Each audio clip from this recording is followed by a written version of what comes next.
હાલો દોસ્તો, જય માતાજી। આજે આપણે બનાવવાના છે દૂધના પેંડા। તો તેના માટે આપણે એક લોયું લઈ લેવાનું છે અને હવે એમાં આપણે 1 લીટર જેવું દૂધ નાખવાનું છે।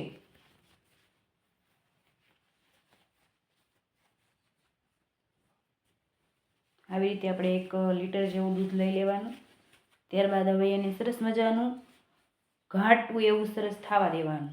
જેવો આપણે માવો બનાવીને એવી રીતે આમ ઘાટું થવા દેવાનું। આપણે માવો નથી બનાવવાનો, પણ એને સરસ મજાનું ઘાટું થવા દેવાનું છે। પછી જેમ એને ઘટ થશે ને એમ એનો કલર ચેન્જ થઈ જશે।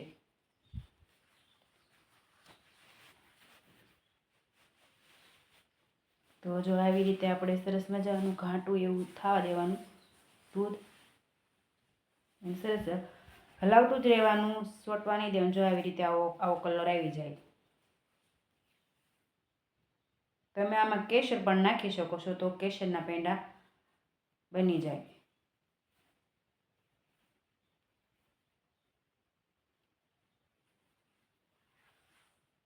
આવી જ રીતે આપણે જો હવે નાની વાટકી ભરીને ખાંડ લીધી છે। તમારે વધારે લેવી હોય તો તમે વધારે પણ લઈ શકો છો। તો આવી રીતે આપણે નાની વાટકી ભરીને ખાંડ નાખી દેવાની છે। હવે આવી રીતે મિક્સ કરી લઈશું ખાંડ।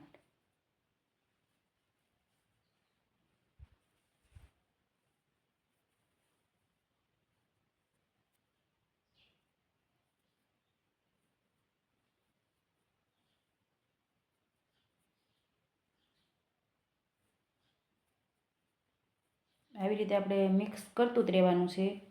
પછી જો આપણે જાયફળનો પાવડર અને એલચીનો 2 મિક્સ પાવડર લીધો છે। તો તમને જો જાયફળ ન ભાવતું હોય તો તમે એલચીનો નકરો લઈ શકો છો। તો આવી રીતે જાયફળ નાખીને પણ સરસ મજાનું મિક્સ કરી લઈશું। જો આવું ઘાટું થઈ જવા દેવાનું છે આવી રીતે।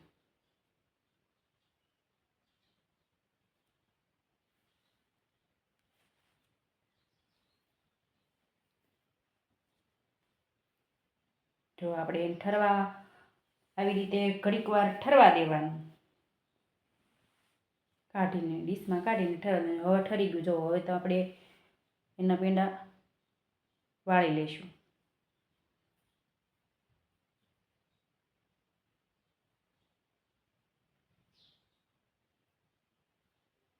તો આપણે હવે થોડું થોડું લઈ અને હવે એની ગોળી બનાવી લેવાની છે।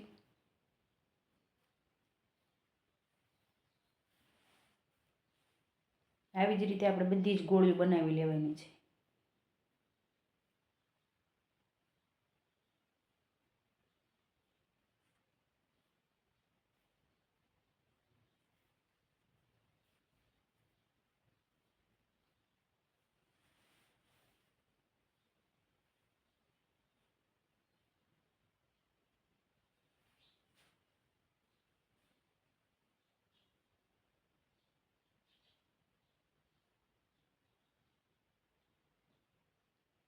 જો આપણી ગોળીઓ બનીને તૈયાર છે।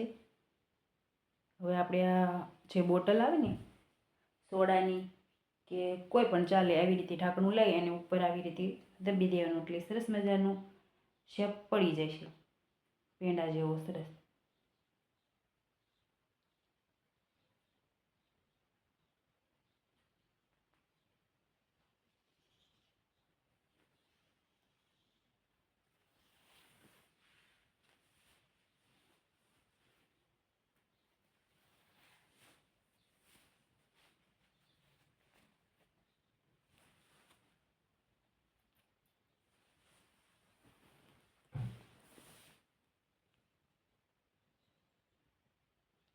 આવી રીતે બધા પેંડાને શેપ દઈ દેવાનો। પછી અત્યારે થોડાક ઢીલા હોય, પછી ઘડીક પડારે એટલે સરસ મજાના પેંડા બનીને આપણા થાય તૈયાર, એમ ખાય એવા।